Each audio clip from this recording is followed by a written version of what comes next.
Hey, how's it going? Thank you for joining to listen to this podcast today, this interview I did with Dr. Alice Lee, who's a holistic psychiatrist who primarily helps people who are on psychiatric medications get off them. And she still is a licensed psychiatrist, so she can prescribe the step-down doses in order for people to get off medications if they feel like it's time to stop taking a psychiatric medication. And full disclosure, I met her when I was in the withdrawal phase from Adderall. I was about 8 months into my withdrawal, and I was feeling pretty good, and I went to Dr. Lee to get some support and strategies and learn and better myself. And that was nearly 10 years ago. Flash forward, I write a book about ADD medications and getting off them, and Dr. Alice Lee writes the foreword. And I'm really happy to give her the opportunity to speak to as many people as she can reach. I think she has a really great story. I was really curious about hearing her own experience with Zoloft and how that affected her, how Zoloft affected her, and how getting off Zoloft affected her, and how being in the role of patient helped her become a better doctor, a better practitioner, a better healer, because she understood what her patients were going through because she had been through it too. So stick around, enjoy the talk. If you like this kind of thing, subscribe, like, and participate in any way you can. And I hope you benefit from it and enjoy it. Beautiful. All right, so thank you, of course, Dr. Lee, for speaking with me. If you could give a brief background as who you are and Yeah, sure. So I'm a child, adolescent, and adult psychiatrist. I was trained at the University of Maryland for my adult psychiatry portion and did that for about 4 years and then went on and I got trained in child and adolescent psychiatry at Children's National Medical Center in Washington, D.C. for another 2 full years. And then afterwards, I did about 8 years of regular psychiatry where I integrated psychotherapy along with medication management.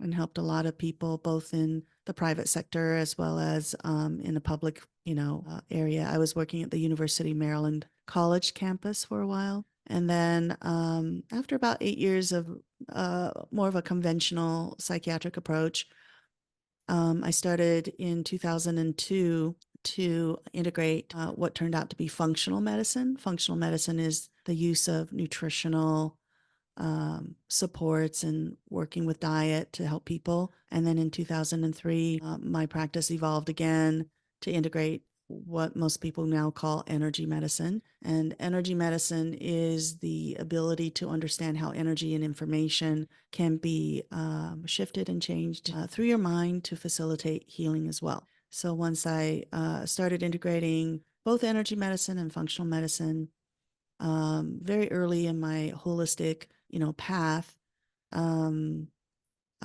what happened was my goal was to help people to integrate these tools in their lives so that they can actually get off their psychiatric medications and then hopefully not have to see me anymore and just be free to do their thing and maximize their creative potential. And with that goal in mind, I think it's been really, really fulfilling for me, along with all of the other areas in my life that I felt has been evolving along with, that journey, that medical treatment paradigm shift for me is just part of my life. But, the other aspects that had been shifting along with that has been really fulfilling as well. So now it's been 20 years of holistic medicine and, it's been really great because now my approach with an integration of psychiatry, functional medicine, and energy medicine has integrated into a very mature approach. And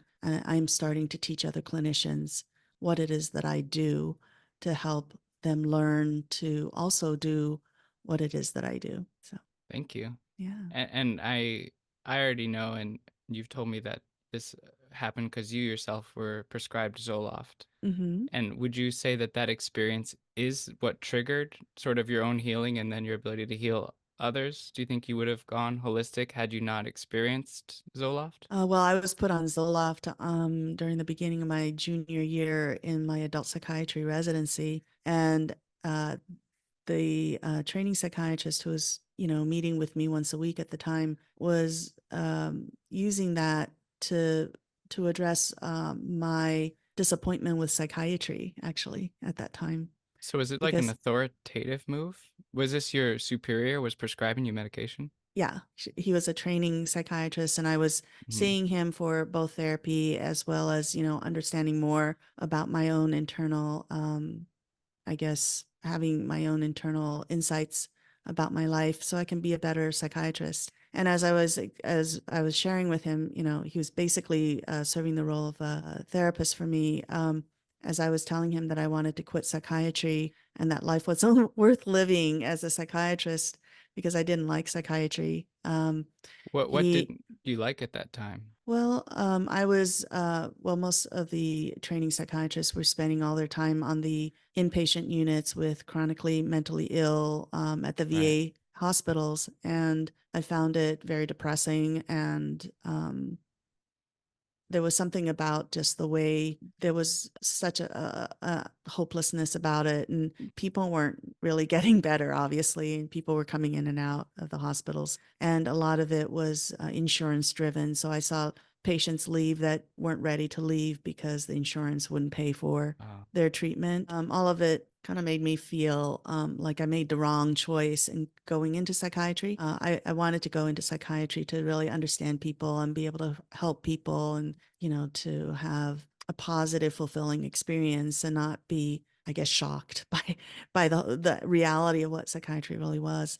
And so when I was seriously looking into going back into my initial interest in literature and creative writing, I was interviewing, like chairman of the English department at Hopkins, who was very close to my training center, and, asking about their program and talking with other people about, shifting my career. He suggested I take Zoloft instead because he felt like I was depressed. I know it sounds a little bit weird right now, but I was very depressed. I, No, I did I not. believe it. I just think it's like you either get into literature or take these drugs. Those two Yeah. at And there was a odds. lot of, of course I didn't want to take Zoloft, but there was a lot of, comments from this clinician who up until then was taking a psychodynamic approach with our sessions, where he literally just said, like maybe once or twice during the entire session, and had no expressions on his face. But when it came to, me leaving psychiatry, he started speaking to me Mm. about how I should take this medication. So I did take the medication based upon his recommendation. And to my surprise, within about a week, a lot of the desire to quit psychiatry, the angst, the depression, it just kind of went away. And I just felt better, and I was Mm. able to, just be okay with my lot in life. Yeah, I'm so curious about how it feels Uh-huh. because like I've taken, so many Adderalls Mm-hmm. and I know so like and I know Adderall was the original antidepressant, amphetamine was the first Mm-hmm. antidepressant and it felt good. And Okay. you know what I mean? Like it Uh-huh. just fills you with happy hormones, confidence. And Mm-hmm. I'm very curious, because when you take like Adderall and you go to Mm-hmm. college, people want some, Mm-hmm. everybody, can I have one? It's desirable. Mm-hmm. But I've never heard of anyone saying, can I have a Zoloft? It looks like fun. I'm really curious. How would you describe how it feels I didn't working? feel anything. I just felt like within about a week, I noticed that I wasn't wanting to run and escape from psychiatry anymore. I was kind of like able to be more stress resilient, and I was able to take my situation, and it didn't bother me anymore. So do you think so like biomechanically, I'm sure Hmm. you might be versed on that. Like how does Hmm. it do that? What's going on? Um, Well, we know that the SSRIs allow the serotonin that you make in your body to work for a little bit longer before it gets recycled back into the original nerve cell that released it. Mm. So um, I think that since 95% of our serotonin receptors are in the gut brain connection is what's being facilitated. and probably at a nutritional level, the GI system is working better. So I had my GI system was working better. I was absorbing nutrients more easily. I was probably sleeping better. I just don't even remember. But um, at the time that I wanted to leave psychiatry, it was about a year after I gave birth to my daughter. And I was very sleep deprived because I Mm. was up at night with my daughter, for several months during that period of time. And there were, of course, still being on call where you're sleep deprived. So serotonin gets converted to melatonin in the brain. And so it allows sleep to happen much more easily. So between, maybe getting better sleep, having more nutrients being absorbed in my body, I think I just developed more stress resilience. So I didn't have the stress response at the level where, the adrenaline kicks in. And when adrenaline kicks in, it just gives you the message of the fight or flight. So for me, I responded to that message by trying to run away from psychiatry and go to a less stressful environment.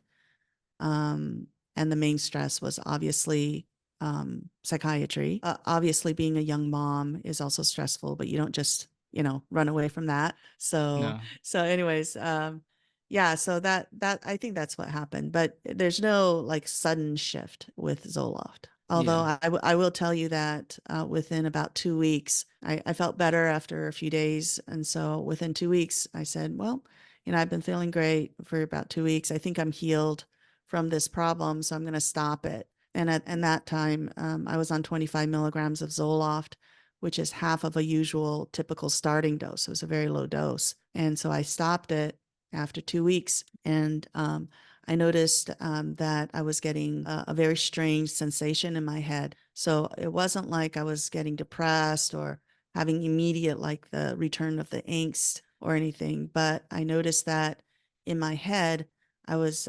experiencing a zapping effect. It was as if I could hear my head go like Like there that. was a loose wire in your brain or something? Exactly, Was it a exactly. auditory hallucination? No, I think it really was like electrically that was something was short circuiting or something. And this Mm-hmm. is actually a very common withdrawal side effect from SSRIs.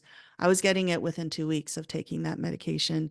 And when I shared that observation with the training psychiatrist, he said, well, that doesn't sound good. You may need to go back on that medication. So he didn't recognize it as a withdrawal side effect. And he just recommended that I go back on the 25 milligrams. And I did. And they just kind of left me on that medication and never changed it. I was on 25 milligrams of Zoloft until 5 years later in 1996 is when I tried to get off of that medication. So within 2 weeks, I was having withdrawals. And at Yeah. 5 years, when I tried to get off of the Zoloft, I thought, I've been well for the last 5 years. I think I should be able to stop it. It's half a starting dose. I'm going to just stop it. And so I did. And I had really horrible withdrawal side effects at that point. What were those withdrawal side effects?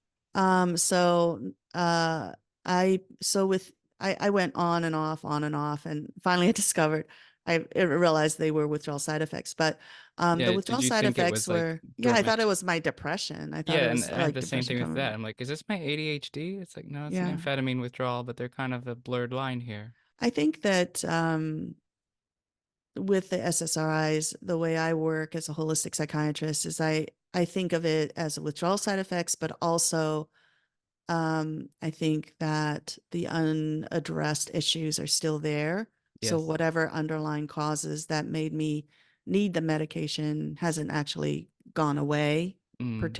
in particular. Anyways, I think it's a combination of those two factors. But when I try to get off the Zoloft 25 milligrams, about 5 years into it, now this was after my second child was born. And during my second pregnancy, I was on Zoloft. I was on the 25 milligrams of Zoloft. And that's safe. I don't think it was my desire to be on it, but Mm-hmm. nobody, yeah, but the OBGYNs, they said it was fine. They didn't think there was any problems with it, but, conventional Yeah. doctors are always very, Encouraging of that. Yeah. encouraging of people being on their meds.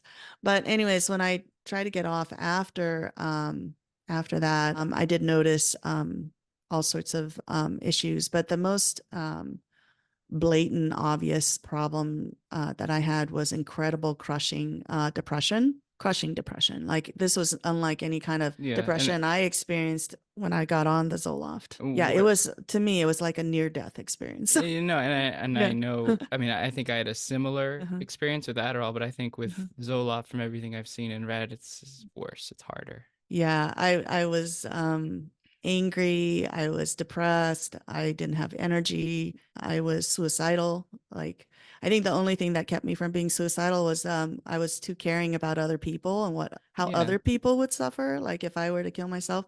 But literally, like I had and you were a mom. glimmer of joy in my body at all. And so Mm, and I did do my work as a psychiatrist. I was always able to put aside myself so I could like focus on other people and do my work. But I just I had no joy at all, and I had no capacity to feel any kind of happiness when I stopped it. And so I would get back on it. And when I finally realized, after maybe my third or fourth on off trial, when I realized that I had to do something to help myself get off this medication because my body and mind was physically dependent on it. I used ginkgo biloba and St. John's wort at that point as mm. herbals, because I just Googled what are like holistic, Yeah.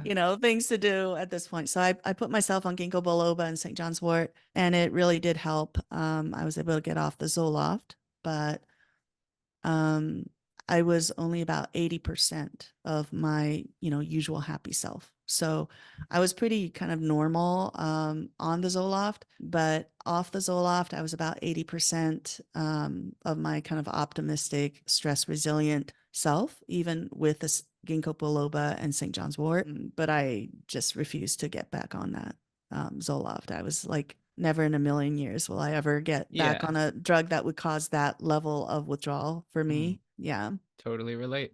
Yeah. Yeah. Well, congratulations. Well, It's rough. then, yeah, How long of a period was it with that painful, crushing depression sensation after getting off it? well, I was able to resolve it with a ginkgo biloba and St. John's wort. But, I would try to stick with it for, a few months, And of then you that would get depression. I would get back on it because it wasn't relenting. It wasn't getting better. And it was kind of like I would just say that I experienced such intense like emotional, I think even the aggression was so intense that was really really crazy thinking back on it.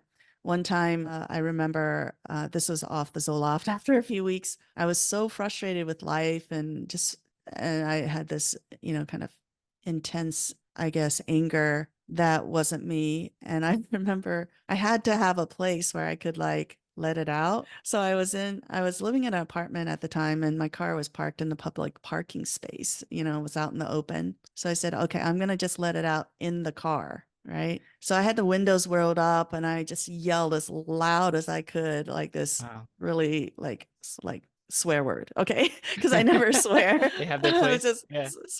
just swore really loud. Yeah. And then I backed up and I was turning around and I saw two guys who had been on the sidewalk walking down the street, and my parking lot, was next to the sidewalk. And I had screamed so loud, they thought it was directed to them. One of the guys was holding one of the other guys back from trying to like accost me Oh, because wow. they thought that I was swearing at them. And I was like, I just drove by and just like really fast. And I'm I sure had from caused, you, they were like, what is going on? yeah, I know. Like she must be crazy. She just yelled and screamed this swear word, and I guess my windows didn't keep the sound down because they obviously heard it all the way to the sidewalk, and they thought Yeah. it was directed towards them. Well, it's And better out than yeah, in with that, I suppose. yeah. But I think for if it had happened to some young man or something and who had a gun or something, then you have a really bad mix where you have Sure. someone who's really withdrawing from a drug, and then they Yeah. have some Well, I mean, guns available at home, and with they feel like, Zoloft, yeah, mhm, that's there's a lot of stories like that. yeah, I mean, yeah. I don't know. the Yeah. Columbine shooter, Uh-huh.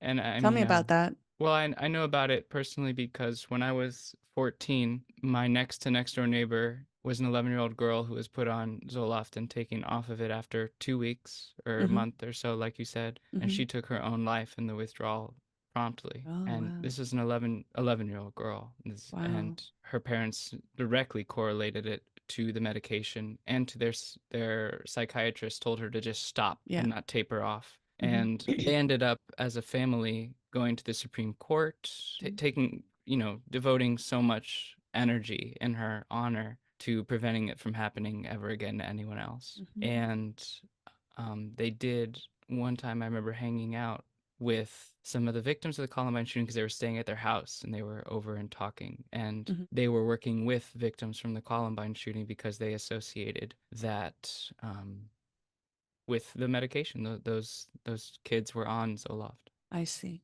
I see. And they were they on it when that happened, or were they taken off of it when it happened? I'm not sure the specifics, but Okay. they were connecting it to it, and I think at that point, as a parent, they were probably just associating that medication with every bad thing in the world Okay. if it takes your child. Yeah, I think that what I noticed was that someone like me whose whole life is devoted on serving others and helping other people, for me to get so angry on my withdrawals, during my withdrawals, told me that that level of rage that can happen is very dangerous in terms of, like in other people. Like I could have, like use that rage and turn it on myself, because I Yeah, did feel very, very suicidal. yeah, And also that aggression where I just had to vent it out and scream. yeah. That's someone who's already at another level to the other. Yeah, yeah, yeah, And exactly. And I mean, I know for me, when I was withdrawing on Adderall, like I would have a suicidal thought would be almost like an ad, in my brain, Mm, normal programming, and then it's like this horrible thought of treating yourself the worst way possible. mm-hmm, And I would say, "Oh yeah, I'm withdrawing on amphetamines. That's what that is." mm, And I'm curious if you had a strategy to cope with those because it's like an invasion. That's how mm. I looked at it, and I'm curious. I know these are different Yeah, yeah. drugs. Um, I was so brainwashed, I must say. It Mhm. didn't occur to me that this drug had caused these symptoms when I stopped it until my last attempt to come off of it. I had, I would come off of it and then I'd get back on it and I'd come off of it and get back on it. And each of those times would be several months. Yeah, and that And might uh, and I just never really, because I was brainwashed into thinking that these drugs are really helpful for me. And so I kept thinking this must be my depression. But when I would get back on it, it would just kind of miraculously vanish again, like pretty quickly. So it Mhm. had a withdrawal kind of effect. The last time that happened to me and it went away, and I realized that some component of it was due to withdrawal, that's when my anger was directed towards the medication for the first time. Instead of yourself. Because, yes, up until then, I was a devotee of the drug approach because I was a psychiatrist who prescribed drugs. So Yeah. I was brainwashed to thinking that what I was doing was the best intervention for my patients. And so when I realized that this withdrawal could be so severe, and it was withdrawal, or at least a big portion of it, then I got angry. Now, the reason why I got angry was because I felt like I had been an innocent victim of a process that was not I was not informed that this would happen, and I was like, how in the world could uh, the medical profession prescribe something and not know about withdrawal side effects like this severe? And if I Mhm. if I was just on 25 milligrams and this happened, imagine people who are on 50 or 100 or 150 or Right. 200 for that Yeah. matter. It probably goes that high. So, and I was the kind of person that at that point, and still to this day, I never smoked, I never drank coffee, never drank alcohol.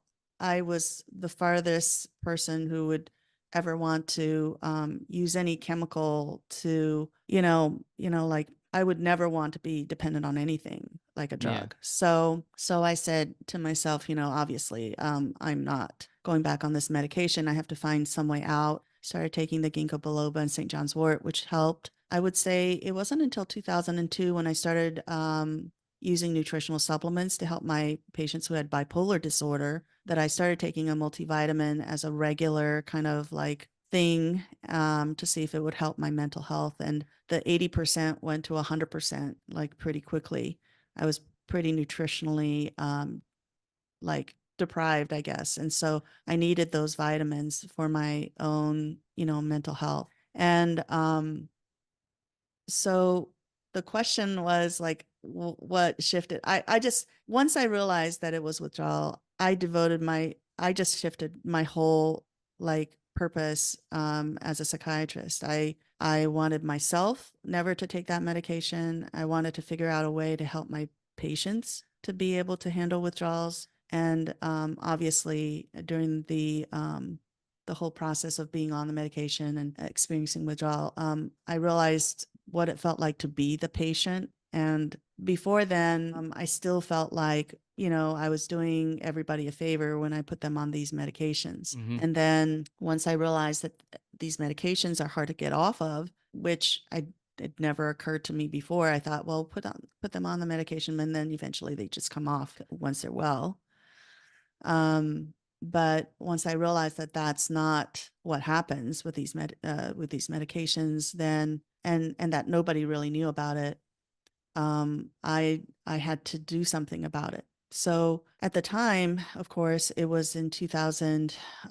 So 1996 was when I got myself off That's when I slowly. started taking amphetamines that year. Oh yeah. When I was 7, yeah. And wow. And so once I get off around the 1990s, it was another like 5 years, if I remember right, before I learned about functional medicine, and then 6 years before I learned about energy medicine. But once I started learning more about functional medicine and energy medicine, then I had the tools to kind of like do something about it. But before then, even though I was off the medication, was still like using medication to help my patients and, Mm-hmm. maybe integrating a little bit of ginkgo biloba or St. John's wort, but I had no tools, no information to really do anything about my mind, my shift, the Yeah. shift in my desire to help other patients. So, I might turn my light on really quick because this okay. is Okay. much better. Okay. I think so. Yeah. So you were still prescribing medications, but you were starting to do like dabble in energy and functional medicine and herbs. And what I think was really interesting is when you were talking about the Zoloft, you were saying that part of its function, which I never heard, was the healing the gut. Yeah, because So, the serotonin system is mostly found in the gut. so when someone takes Zoloft, it's actually good for digestion. Is that Yeah. And when you withdraw from it, it's horrible for digestion and really? absorption. So Yeah. you like Or at least my energy testing indicates that. okay. Because Yeah. then and then so that would make someone maybe infer that to cure depression, you take some probiotics, or like that is depression a gut problem? Well, nowadays the probiotic area has really made advances, and there's a lot of new probiotics now that are supposed to help with depression. So if you're feeling sad, like eat a pickle. I don't know Sorry, if a I don't mean pickle to has the right. Yeah, reduce it to I that don't know level if of. it will have the right probiotics, but yeah, there are probiotics that are supposed to really help with depression and also Mhm. help with the mind gut kind of like communication and things like that. So I do use those probiotics for my patients, and And in your I situation think it's too, it helpful. was that's the thing I always think about too with depression as a diagnosis Mhm. is like what I would it's either you change your internal chemistry or you change your exterior environment, which seemed like you were in a place you didn't want to be in. So Mm-hmm. the option was change that place or change yourself. Yeah, I don't know if in the divine scheme of things whether it was a good thing for me to leave psychiatry, even No, though it would it's have not been a because lot easier. You know what I mean? well Like I you're the still wounded healer at that point in the archetypical maybe yeah. because I you've will been say there. that at this point and when I started in medicine. Well, what's it? 1989 was when I went into adult psychiatry. So it's been a lot of years since, I've gone into medicine. I would say at this point in 2023, soon to be 2024, I am very fulfilled in terms of my profession. I'm still working on that part of me that has always wanted to be more of a writer, artist person. Hmm. But I would say that I'm okay with the fact that I'm in medicine. Yeah. It's not like for a long time though, I felt like medicine wasn't a good fit for me. And no matter how good I was at doing whatever it was I ended up doing with my patients, um, I felt like it was more for them, but it wasn't for me. But now I see that overall, it's going to come full circle where the healer who is hoping to heal other people will eventually heal themselves. Wow. Yeah. Thank you.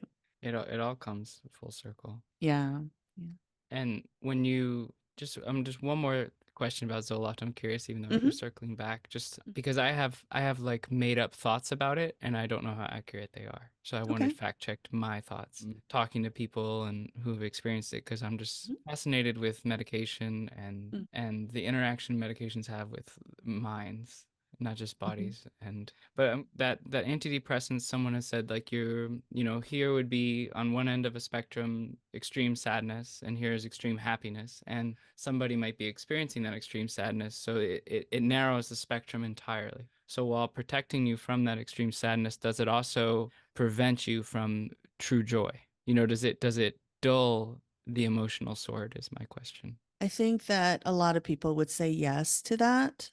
Because I was on a very low dose of Zoloft, I did not notice that it dulled my sense of happiness. But I think that I wasn't quite so insightful at the time. I wasn't really paying attention, really. But I do think that a lot of the medications that we, as psychiatrists, use are dulling medications. They're tranquilizers, they're numbers. They help people to not think about the painful, issues at hand. And it buys them some time to, like find some other interventions, like a holistic intervention that might do the underlying healing so that they can Mm. overcome whatever it is that is extraordinarily painful for them that they can't handle. Is that their purpose in society, or Yeah, but I think in general, though, it's ironic. I was thinking that psychiatrists who are in this profession to help people gain insight and help them to really be more alive with their emotions are stuck with medications that actually numb people to their emotions. Like mm, we're kind of like psychiatrists now are kind of like relegated to a corner of psychopharmacology where they're using tools that basically numb people from their feelings. That's what a lot of patients tell me because I'm able to help them get off their medications. They will say after their healing journey that they're so happy that they can laugh and cry and react with their proper emotions on board. Whereas before, they sure the medications were helpful in terms of mitigating their pain, but it also made it so that they couldn't cry at the movies. yeah. They just couldn't have any normal reaction. They couldn't be really happy because then the medication put a ceiling on that. So absolutely. It just limits your ability to, really experience the fullness of what it means to be human. Right. And I mean, that's one, what you were saying reminds me of a number that I was making up that I think is accurate, because I get in Hmm. arguments on the internet with people when they see what I've done, and something people will say is these medications saved my life. And then I think about being on a ship, and that Hmm. if you fall off the ship, the lifesaver, you get thrown out the raft, and then it saves your life. But then Hmm. when you get back, you get out. You get back on the shore, and that's the way I think. It's like I think they are life saving in that capability, where if you're risk at drowning, they can save you. But the thing I'm unsure about is long term, and Yeah. that none of these psychiatrists ever present a real exit plan. They just, yeah, just take No. this, come back every 2 months, we'll take your blood pressure for eternity. Yeah. And I think that we have to take into account the financial aspects of how medicine is built. So there's really no financial incentive, In healthy people. in in people who don't need to buy your medication, right? So Yeah.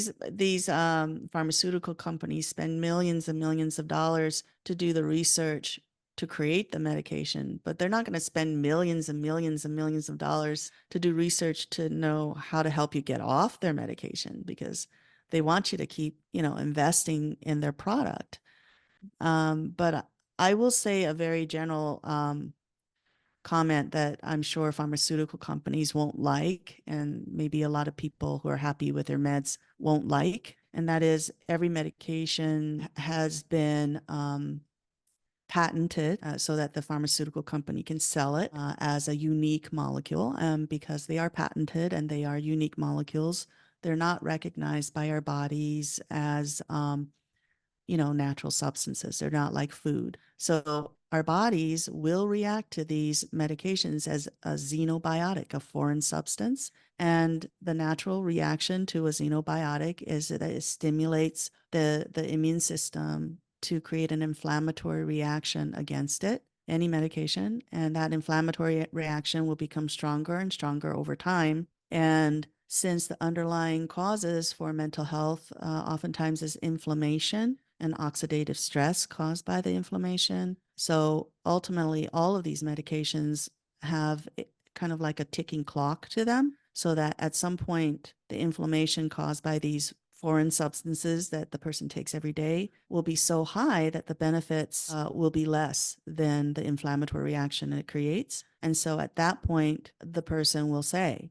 the medication has stopped working for me. Mm-hmm. And it's not because the chemical process has changed in any way. It's because their body no longer can tolerate that medication. Wow. Because it's creating an immune reaction to it, an inflammatory reaction, just like you would do to any foreign substance that you introduce to your body every day that is foreign. Like if you were to eat a certain amount of dust every day, at some point your body's going to Yeah, have a but hypersensitive with reaction to something dust. that is what you're saying, that's something that comes from the earth, for example, like coffee, that won't Mm-hmm. happen because coffee is a plant, or is that still, does my body receive the caffeine molecule and also create an inflammation response? There's a way in which the body addresses the foods that we take or herbs that we take. It has to digest it. It has to metabolize it. So I can't speak specifically about coffee, but I do know that even foods that you eat, if you don't digest it properly and metabolize it properly, and it crosses the lining of the gut, in which it's still kind of seen as a foreign Undigested? substance. Yeah. Yeah, like partially digested. The immune system will become hypersensitized to that as well. So, Okay. yes, I think you can get hypersensitized to something you take every day, even if it's a plant. If it crosses the blood, if it crosses the gut, partially metabolized and digested, the immune system will think of it as a foreign substance, develop an immune reaction. And that's how people with, quote, leaky gut syndrome develop food sensitivities, because about 80% of our immune system actually lines the gut. That's a lot of So, it. yeah, that's a lot of it. Yeah. Wow. I'd like to learn more about that. Another thing Yeah. that you were talking, and this is random, but I'm wondering if it was an inflammation response or something like that, that when I took the Mhm. medication, from being a teenager onward, Mhm. I had really bad body odor, and I did Mhm. not, and my sweat would actually stain my shirts. Mhm. And that didn't happen, where I had yellow pit stains. And is that my body fighting, pushing it out? I mean, that's the And then theory. after you stopped it, you didn't have it anymore? No, and I still sweat, but I wouldn't have like that rust color on my shirt. And it might have been some food I was eating at the time or something, but Interesting. Now that I think about it, that happened to me too really, on Zoloft.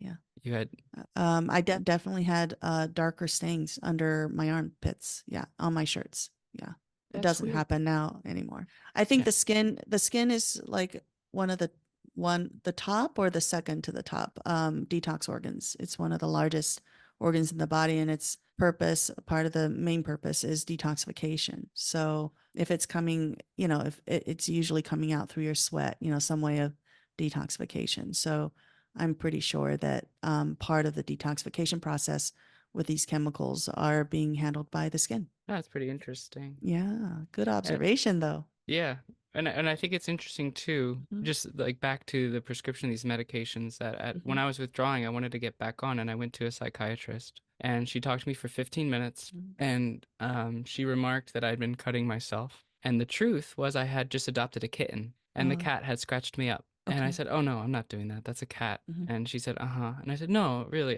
And I pulled out my phone. I showed her pictures of the brand new kitten. And I said, "I don't hurt myself, you Mhm. know?" Mhm. And she gave me a prescription for Wellbutrin. Okay. And I remember saying, "Hey, that's an antidepressant, and I'm not struggling with depression. I have Mhm. been attentive and focused." Mhm. And she said to me, "Just try it for 2 weeks."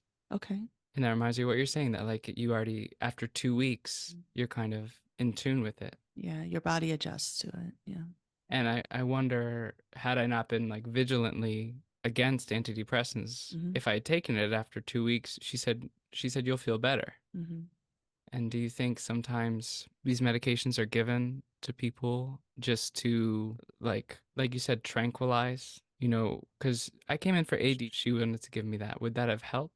Well, I know that in terms of training, that is taught to psychiatrists that Wellbutrin can have a stimulatory effect, Mm. like a stimulant, and some people will try that instead of the stimulant. There may be differences.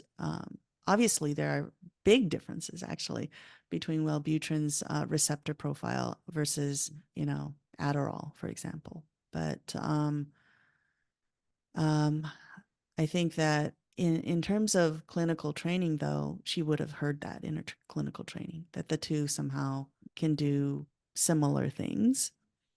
Um, I think what you experienced in the office, though, is part of the problem with psychiatry in general is that there's really nothing that, other than what they get from their clinical training and lectures, there's really no guiding principle as to what drug is the best one for the person. So a Yeah. psychiatrist can prescribe Wellbutrin if she or he feels like it at the moment. That's what it kind of seems like, or Yeah, they have their favorites. yeah, yeah, And it's thing about it is that it seems to be so much intuitive, which is dangerous in a way, that just giving these yeah. people these powerful medications on a whim. And I don't know if you ever looked at like what is his name, David Amen, who does brain scans, or is it Yeah, Stephen Doctor. Amen?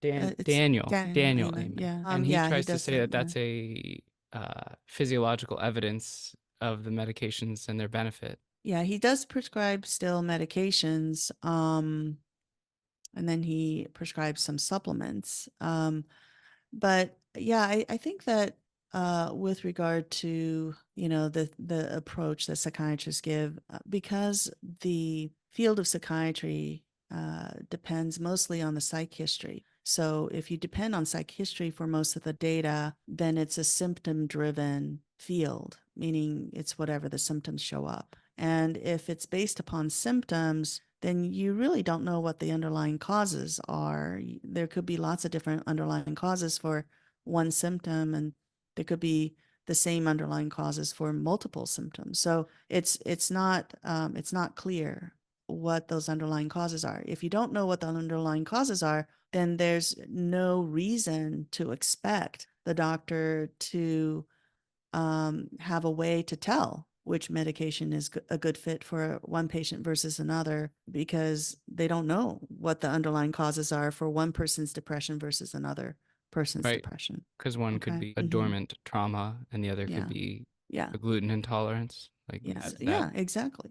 And people get, antipsychotic medications if they have a problem with sleep, for example. They don't have to be psychotic. They Hmm. just have to have, problems with sleep, and they might get an antipsychotic medication just to Right. help them sleep at night. And I'm gonna guess that withdrawing from that medication causes psychosis. A wild guess. I don't know. Yeah, they're going to be more vulnerable. Let's just say they may have a Yeah. different biology, but they're going to have problems with insomnia when they try to come off that medication, Right. because there's really no actual healing. It's just the body's dependency on something that changes the messenger system of the body. Does it? Someone I know, another holistic psychiatrist out there had mentioned that the chemical imbalances are caused by medications. Is that accurate? Um, Chemical imbalances are caused. That Well, that the one of the medications things. themselves Yeah. imbalance you. Yeah, I think that you can summarize it like that. I would just say that one thing, for example, that is out there in terms of information about SSRIs is that within a couple of weeks, your serotonin storage levels are depleted, severely depleted by the medication. So if you But don't isn't it have supposed to conserve it by taking it at a regulated rate? what it does is it slows down the reuptake of serotonin. So it allows serotonin to bind to the nerve cell that is opposing the nerve cell that released it. So there's a nerve cell that releases it, the serotonin binds to the other nerve cell, and Mm-hmm. then it goes back to the original nerve cell and gets recycled back with the reuptake pumps. That process of recycling back is slowed down. And so the serotonin is left between the two nerve cells in the what we call the synaptic cleft for a little Okay. longer. And that allows the serotonin to bind to the receptor a little bit more, like gives them more time to bind. But in that synaptic cleft, the serotonin neurotransmitter is faced with a lot of digestive enzymes. Let's not digestive enzymes like in the gut, but like enzymes that will clean up that space, of Mm-hmm. debris. And so with that, that's actually one of the reasons why the breakdown of serotonin will accelerate. And you're going to have less serotonin going back into the original cell. And so after a while, the body can't keep up with the need for creating serotonin. So the storage levels go down. And that causes Depression. depression. Yeah. So the medication causes depression. Yes, more depression. Like the Mm. kind of depression I experienced after 5 years on serotonin or the SSRIs was, I would say, like 50 times worse than any kind of depression I had when I was put on it. So Yeah, it sounds like you were frustrated. And I was frustrated and I was saying words that maybe made the psychiatrist very anxious. Like I was saying, like, I feel suicidal all the time. I don't think life is worth living. I don't want to be here anymore. I wasn't going to act on it, but I really did feel like life was nightmarish. The kind of life that mm, a psychiatry resident was expected to just do was really like a nightmare. I mean, if you yeah, can and imagine having to spend all your days in and out for like almost 3 years on an inpatient psych hospital in the VA hospital, like day in and day out, it's not fun. yeah, and I mean, Yeah. you're talking about now you're energetic wise, you're having all this trauma of war. Mhm. You're at the VA, right? So these are veterans. Yeah, a And lot of them that's were you're receiving veterans. a lot of really painful, heavy emotions and trying to manage them for other people. Yeah, and I think that there was that time also, remember when I got myself off the Zoloft, but for a few years I hadn't learned about functional medicine yet, right? So I was still prescribing medications, and I do remember at that time, even though the medications were working well for my patients and they were getting better and stuff, that I didn't want to be in psychiatry at that time either. In fact, I remember being very envious of the grocery baggers. Like every time I go to the grocery store and buy groceries and I see the grocery baggers, I was like, man, I wish I would just like, I'd rather bag groceries than be a psychiatrist because I really hated what I was doing. And Oh, I shouldn't have because my patients were getting better and I was making a lot of money and I was doing what I was taught was supposed to be done. But I guess the desire to be a psychiatrist and stay in psychiatry was a fake medication effect by Zoloft because as soon as I got off the Zoloft, it came back again. I still didn't want to be in psychiatry. right. Like you said, the issue that causes the initial thing is still there. Yeah, exactly. So when I got into functional medicine, and I, became a holistic psychiatrist, yes, I was still a psychiatrist, but I was doing just the opposite of what psychiatrists did. And it allowed me to actually enjoy what I did. So it Mm. made psychiatry uh, much more rewarding and fun and fulfilling for me, even though I was working with some of the toughest patients. But Yeah, but now your mhm, mission is to get people off medication. Is that, would you mhm, say that's the lion's share of your work is yeah. people who are like, I'm on a medication, I'm ready to quit, and they come to Right. you? Right. Or And like right now I'm in a conversation with a young man who wants to treat his OCD without medication. Mhm. So, that's even faster. Like I can help him heal faster if he doesn't start on medication.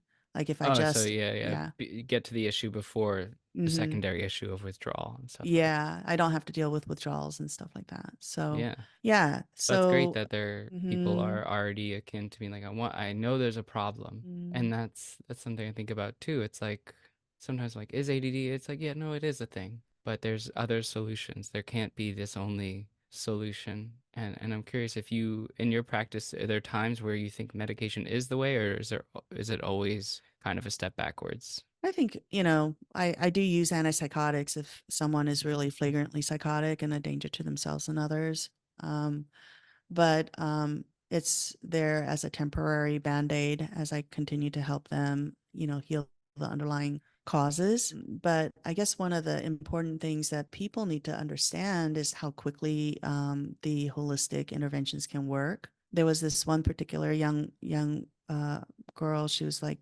12 or 13 at the time. And she had 2 years of depression. She was suicidal. She wasn't doing well in school. She thought everybody hated her. We put her on some natural supplements. We didn't even work on the serotonin system per se. Like I didn't give her any specific nutritional supplement that increased her serotonin levels. We just increased her vitamins and minerals and, essential fatty acids. And within a week, she was so much better. So I think I dragged out her treatment to like 4 sessions. And Mm. 2 of those 4 sessions towards the end, she was perfectly doing great. And I knew another really wonderful young man who came in and he didn't want to take antipsychotics, but he was definitely kind of like having those, psychotic symptoms. He wasn't,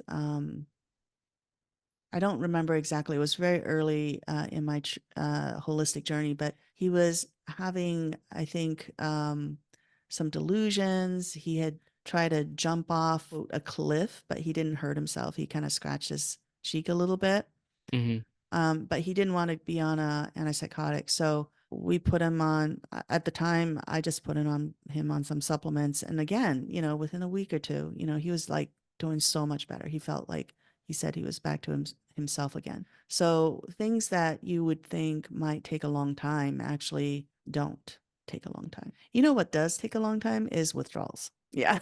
Yeah. Okay, this is the thing. When people take a medication and then they withdraw from that medication, the withdrawal side effects is a very specific fingerprint of that medication, because that medication affects very specific receptors and neurotransmitters. And so the person, if they were to stop that medication, then those very, very specific receptors and neurotransmitters are affected. So you can't just throw like a greens formula and a mineral supplement or vitamins at the person. You have to actually work with those specific receptors and be able to make a change in those so that the person can, start to feel normal again. Oh That's, yeah. yeah, that's very, very difficult compared to someone who comes in with the same symptoms. They can be depressed, they can even be psychotic, but you can use like general supplements and they will get better because they're not having those symptoms due to a very specific profile caused by a medication Yeah, withdrawal. I think Yeah. the Adderall withdrawal was like bulletproof, and the only thing I could do for it was time. Really? I will Yeah, I mean, tell you. I went and I got ginkgo biloba, gotu kola. I Googled everything and went to Whole Foods and bought every supplement. And I Uh-huh. was like, nothing could bring me back to that level.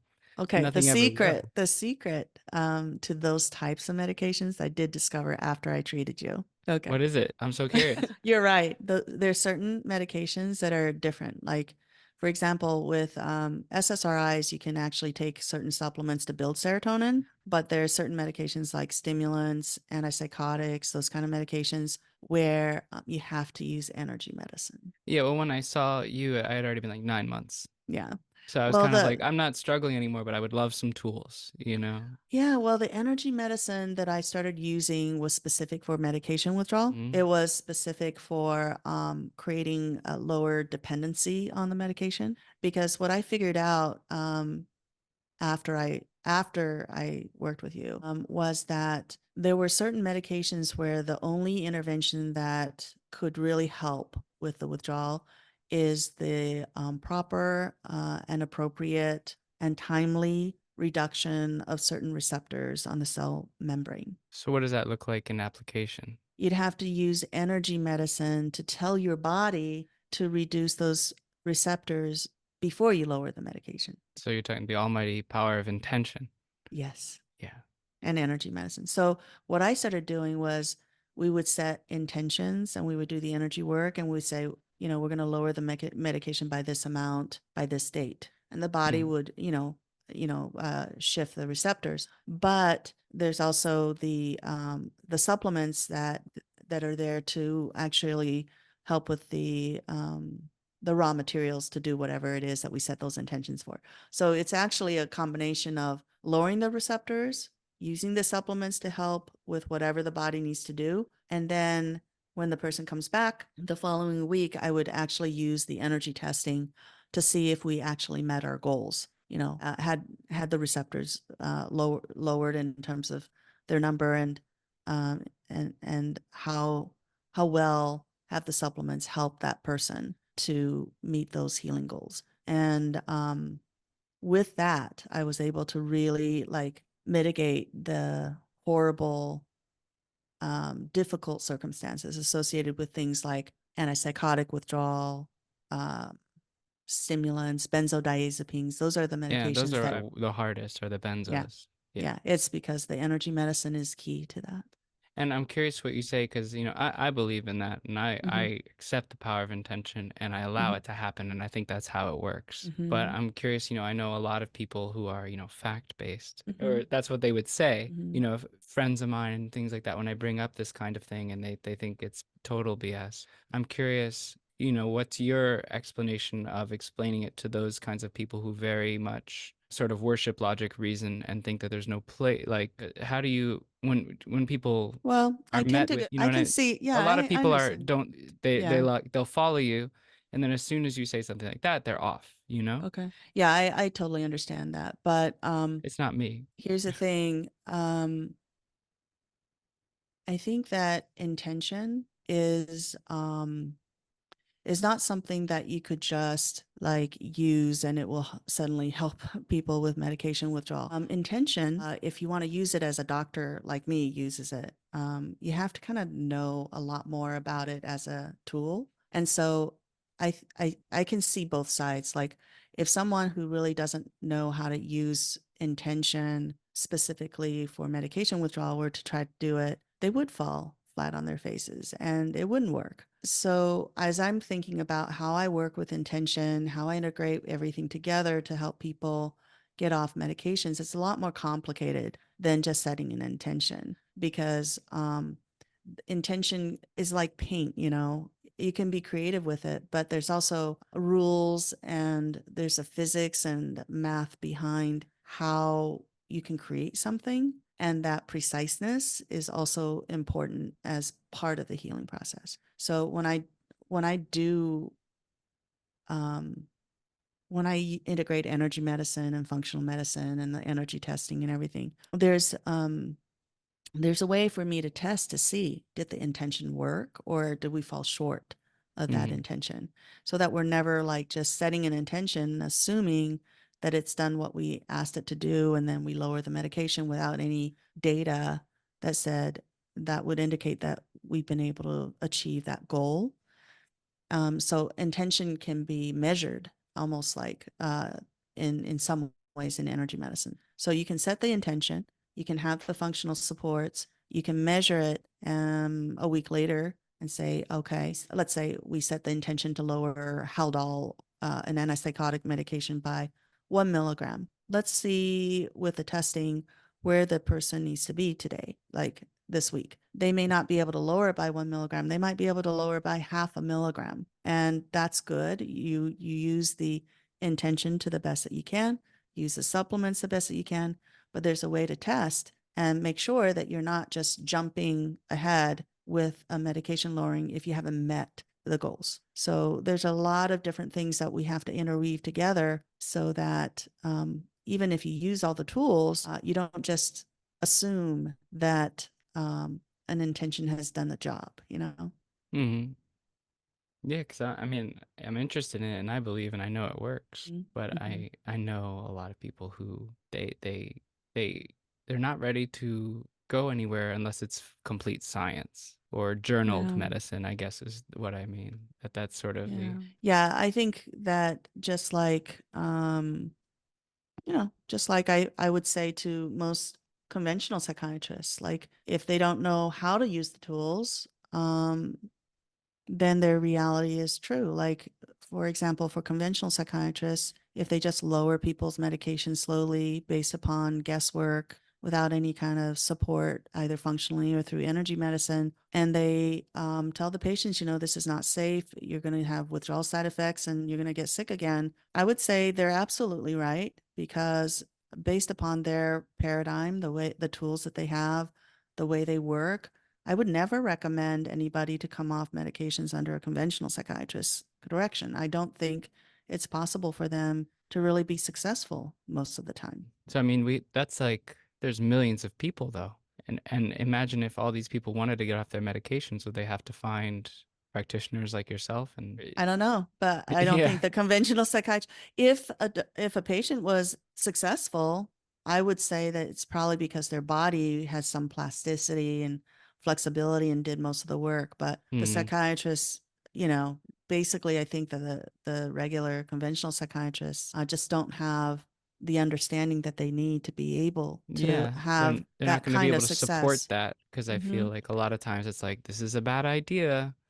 I Yeah. don't know about this, and that's the Yeah. intention they're throwing in the situation. And half the time, they don't even know that it's the withdrawals because the withdrawals a lot of times happen about 3 months after the person has come off the medication Oh, already. really? So a lot of psychiatrists will say, well, the medication's out of your body now. It's been gone from your body for 2 or 3 months, so therefore it can't be due to the withdrawals from the medication because the medication's not there, which makes absolutely no sense. But they think that the medication withdrawal can only happen while the medication is slowly coming down on your body, not 2 or 3 months later. It's kind of like saying, well, we injected the bacteria into your thigh last week. We didn't make any new injections, so that infection couldn't be caused by Mm-hmm. the bacteria because we injected it last week and the infection happened 2 months later? Right, it kind of lays in So, wait. yeah, Yeah, and I see that a lot. I mean, because people talk to me about withdrawing from Adderall and all that, and it's like a flat line for a long time. They're saying it's been 8 months and I don't feel any better. And and I know in that mode, you know that the one thing that's going to make it stop is a return to the drug, yeah, yeah. and it'll stop it I indefinitely. think that every drug has its own very scientific, physically precise way in which the withdrawal has to be handled. And I think even though I've been doing this for 20 years, I still know that there's a lot for me to learn in terms of all of these different types of medications and how to help people get off of them. Yeah, and I But think yeah, in terms go of ahead. energy too, they have it. I know with mine, I almost at times anthropomorphized it into a being Mhm. and felt like I had to talk to it and stuff like that, which Yeah, there's a lot of different ways to address it, but I always think of the stimulants as kind of like whipping a tired horse. So mhm. it's whipping the adrenals to work harder, even though um, I think a lot of times attention and focus is a reflection of the stress within the body of, multiple underlying causes. And then the adrenals get really tired. And if the adrenals are tired and it causes attention problems, imagine how tired the adrenals are after, 10 years of taking stimulants. It's like exhausted. And so how do Yeah. you help the adrenals to, heal? Yeah, and I felt like I had to catch up on a lot of eating and sleeping that I was skipping and Yeah. all that kind of stuff. Yeah, exactly. But let me see. Yeah, so I mean, in terms of thinking back on Zoloft, do you Mhm. think that the experience taught would you say that I think I meant, but you would have gone holistic without this intervention? If I hadn't taken the Zoloft, I wouldn't be a psychiatrist today. I would Hmm. be writer. I would And I do have be, another doing question. something else. Yeah. You were studying literature? Well, what happened was, I wanted to be a writer and I got into UC Berkeley, from high school because of my writing. And then, my parents, didn't, support me going there. So I ended up staying at home, going to the University of Utah. And I was really, my parents had told me that I couldn't be successful basically unless I were to go to a really elite college. So when they basically had me go to the University of Utah, I decided to abandon my writing to and just do something else. And so I chose medicine at the time because I wanted to be a psychiatrist, and then have some interesting experiences as a psychiatrist and then go back to my writing. That was my Mm. plan at the age of 17. Okay, my So, question, because the past year or so, I've really become immersed in classic literature. okay. I'm just curious if you have a favorite piece of classic literature. Favorite piece of classic literature. If I did like those pieces of literature, I feel like I haven't gone back enough to really say if I would like them now. Hmm. Um, but I do remember how I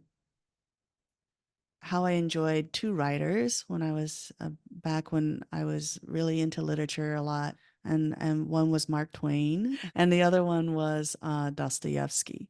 So I especially liked the book called Notes from the Underground. Oh yeah, The Underground Man. Yeah. I haven't read it. And there were some pieces by Mark Twain, I remember, on religion that was very funny, that I Hmm. thought was really, really kind of tongue in cheek, that I really liked. But yeah, that would be it. Right now, I'm exploring like writings by Joseph Campbell, you know?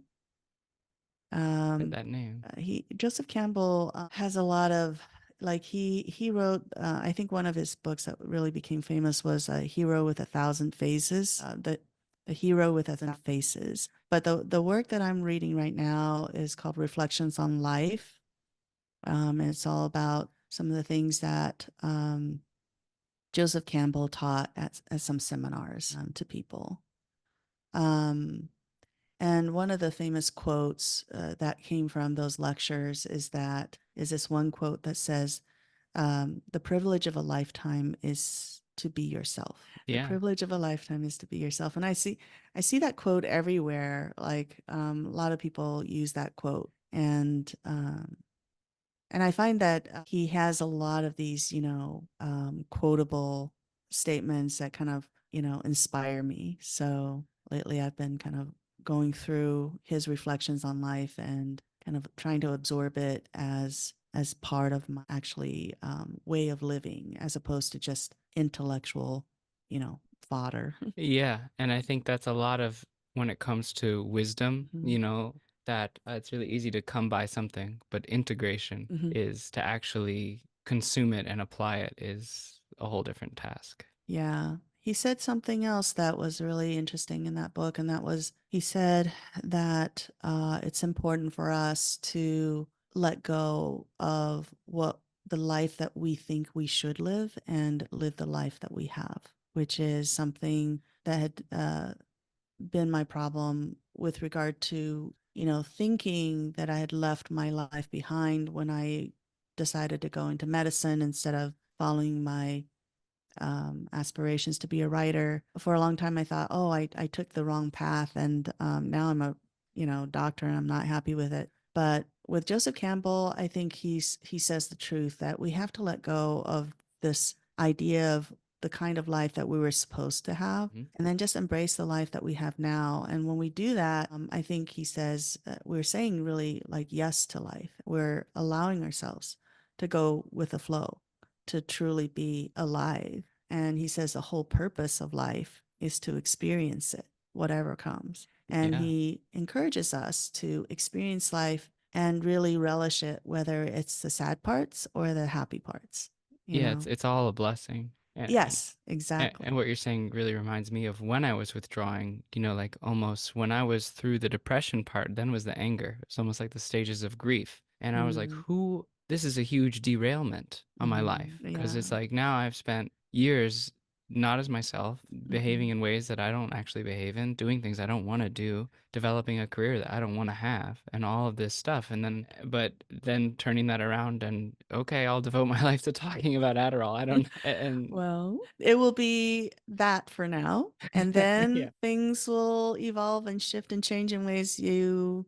don't anticipate. Yeah. Well, it Mm. made me a decent writer. I wouldn't have really, I wasn't interested in writing, but I wanted to talk about Adderall. So Mm, I hmm. figured out that craft, and now it's like, okay, well, I really actually just enjoy using words. Where else? Well, When I was 10 years old or 11 or 12, I don't even remember, I read the book, The World's Greatest Salesman by Og Mandino. And it was very inspiring for me at the time. And I remember kind of like, oh, I want to be a writer and I want to feel this, I want to create this feeling that I'm having. This feels so good to be so inspired and like, feel like you're just filled with light and everything. So that was why I wanted to be a writer. I wanted to create that kind of feeling in everybody else too. And I was thinking, as a 10 or 12-year-old, you have nothing to write about. There's nothing that you need to, there's nothing you can say that could really inspire other people like that. You have to Hmm. go out and live your life. Oh yeah.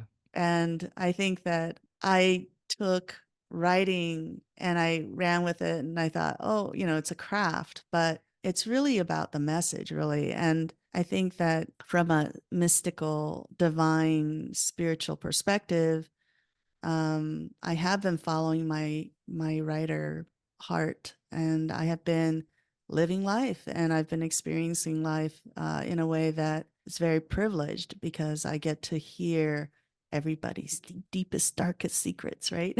Yeah, you have some of the most fascinating literature before you uh, every day almost in these yes, yes. conflicts, and you get to Mhm. play the role in those stories of Yeah.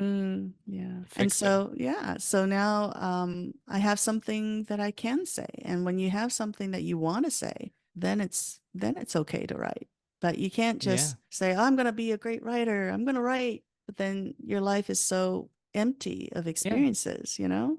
And we look So, at those great writers and their lives. We want to know what kind mm, of life led to that being what comes out of it. And there's always mm, something there. yeah, None yeah. of them, people who I think read a lot, go to school for writing, and then get out of school for writing, they probably don't write the most interesting things other than literary criticisms. I think Mm, all the best writers have been through it. At least, I mean, I just finished reading Moby Dick, and Herman mm-hmm. Melville was on a whaling ship, so Oh, he mm-hmm. had to go there. And also, I even think as a reader, because they had us read the Odyssey in high school, and it was totally kind of boring. Mm-hmm. And I read it this past year, and it's like after going through so many trials, I was like, yeah, I get it now. Yeah. When And you said Moby Dick, that was funny. I was thinking of that too, because I remember we were divided into different reading groups, and I was in seventh grade, and they wanted us to read Moby Dick in you're our group. reading Moby Dick in seventh grade?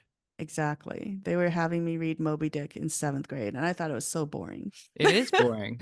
I I mean, was it's like, what is this? well, all the Chasing a whale, whale. well, the whale information chapters, and I know that they were put in there Uh-huh. to understand that most of the time these guys were sitting on a boat waiting. But even still, I feel like a seventh grader is not going to understand monomaniacal obsession.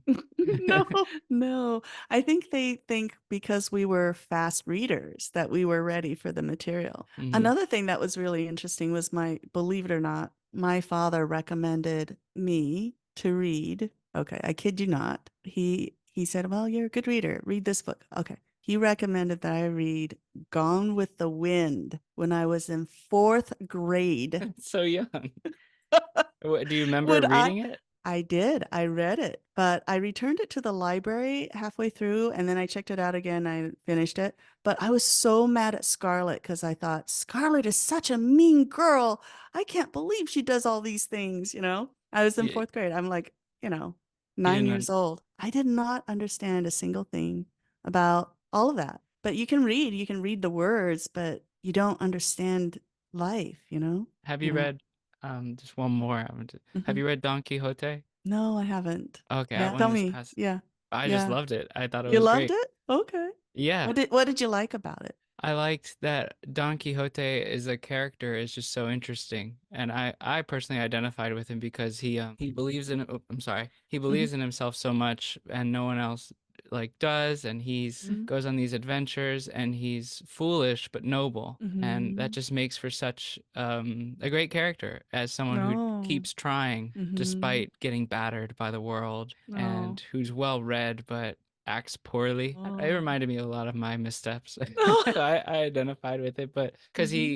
Hmm. he's you'd have to read it. I don't know, but it's very good. And knowing that too, Cervantes had written 30 plays, Hmm. and none of them went to stage. And his life was he himself had been trying and trying and trying to no avail. But he Mm. wrote this masterful piece that's considered the first novel ever. Well, talking about books does remind me of one of my favorite books. And you did ask about one of my favorite books. Hmm. Yeah, it's a very thin book. It's actually Jonathan Livingston Seagull. Have you I'll write ever it read down. Jonathan Livingston Seagull? Jonathan Livingston Seagull was a thin book, and it's a allegory of life, and it's about the seagull who wanted to fly in a way that was well beyond the skills of most seagulls. And he was ostracized because he wanted to practice his flight Hmm. experience. And was kind of kicked out of the Seagull group. And in time, because he worked so hard at flying, he was able to get like really amazing like delicacies from the ocean because he knew how to dive into the water and stuff like that. And yeah, you just have to kind of read about it. And I feel like sometimes that I could relate to Jonathan Livingston Seagull because the things that I do makes me feel estranged. I am estranged from my group as a psychiatrist. I this past year I was able to successfully publish in an international journal article, uh, an article on helping someone. It was a case history on helping someone get off of 6 psychiatric medications in a year without any withdrawal side effects or relapse. And I was like, to me, that's like a Jonathan Livingston Seagull thing where it's so out of the ordinary that people Hmm. just don't believe that it's possible. So I kind of reach a certain point in my integrative psychiatry experience where I know a lot and I can do a lot, but it's a very lonely life, where you can work at a skill and keep honing it until you're really good at it and you can really help a lot of people. But then the next step is like, how can you share it with other people? That was the Jonathan Livingston Seagull thing at the end of the book, was that he wanted to share everything with other people, Wow. I'll other have it. seagulls. That reminds me too of Uh-huh. like the old man in the sea, but it sounds like a little bit better. Oh. Because he the same, that Uh-huh. old man went out further to get the Uh-huh. bigger fish, which has a bigger Uh-huh. risk, I guess. Ah. Yeah, I read that book too early when I was a kid too. And I didn't really appreciate the allegory of it as much as I would have had I Yeah. read it, when I was older. I think that's one of the, I guess, problems with being a fast reader when I was younger is that I would push myself and read these books, but I didn't have the life experiences to truly understand, the depth of the material. I could Yeah. read the words, but I couldn't really grasp Integrate. the meaning of it in a really deep way. Yeah, I've been enjoying Yeah. that a lot. Hmm. Another thing I wrote down, just another book that you reminded me Hmm. of that I haven't read but was Hmm. recommended the other Hmm. day. Hmm. Someone, it's called Convenience Store Clerk. And I think it's Convenience store clerk. That's because the you were talking title of the about, book. yeah, Okay. and I think it's a Japanese, and it was written about a kid because you were talking about how you were jealous of the grocery bagger, and it's from the perspective of this woman who works in a convenience store, Hmm. and people keep telling her she should do more with her life, and she talks about the contentment, Oh. and I was like, oh, that reminds me. So it's just, You but know, I we haven't have read to it, so I be can't we endorse have it. to be uh, careful what we wish for, because there was one day in my holistic psychiatry journey when I realized that I was a grocery bagger. What? I had become the grocery bagger. Well, what happened was in my holistic psychiatry journey, I kept a lot of supplements in the closets in my office, Mm-hmm. and at the end, I would recommend a certain number of supplements, and then I would grab a shopping bag and I would put the supplements in the bag. So I literally was a grocery bagger for them at the end of the session. Yeah, but it's a little different, I think, just a little bit. Yeah, I was doing it though. I realized, yep, I'm doing grocery bagging right now. Yeah, it all comes back to that. Yeah, Full whatever we circle set an too. intention for, sometimes it just shows up. Yeah. I know I think about that in Hmm. this making videos because I Hmm. went to school for film and I was really good at it on Adderall. And then when Mm. I stopped, and now here I am using those skills again to try to move this along and make videos again. Yeah. Yeah, it's gonna be a real valuable skill for sure. that it's going to be intuitive for you, to be able to do this. Yeah. Yeah, Yeah, all figuring that's it out. wonderful. Yeah. Yeah, and I think you did a great job with your book too. Like I think it must be some of your training coming through because you just went ahead and you had the editor and you got it published and had it written. So whatever you did, I think it was well informed. Thank you. Yeah, and thank Yeah, you for writing the forward. you're welcome. I think the editing was great for that forward. Yeah, all of it. Yeah, I got Mm-hmm. really lucky with somebody who came out of the Mm-hmm. woodwork and helped me. Because Good. I was in online forums and I was struggling with an editing situation, and someone read my post and said, "Well, that seems well written enough, Mm-hmm. and I just want to help you." So it's actually someone looking to lift their career as an editor. Yeah, in New Zealand. In New Zealand. Yeah. Wow. That's one country I really want to visit. Yeah, it sounds beautiful and Yeah. it sounds like a paradise. Yeah. Well, when I have all of those chapters down, I will be visiting you again and asking you for some names. Yeah, I would love to recommend her. Okay, So wonderful. you're putting down. Can you talk? Is your book? Is it about holistic psychiatry? I would say it's about holistic psychiatry, but in a way that's very layman oriented. Like it's not going to be like, It's it's not not going to be for. boring. It's not going to be boring, but it's going to be full of stories, stories of my experiences. Wow. Do you have Hmm. a title for it? Yes, but if I share it with you, I might change it later. So just like Okay. you changed yours later. So we probably should just keep that title a secret for now. Okay. I'm Yeah. really excited to read it when it's out. Yeah. Well, I've been writing different versions of this book for a very, very long time, and I think part of it is finding a way to convey exactly what it is that I want to share, and becoming the kind of person that is a good match for that message. So I think I'm at that point. Excellent. Mm. Congratulations. Well, yeah, I just have to do it.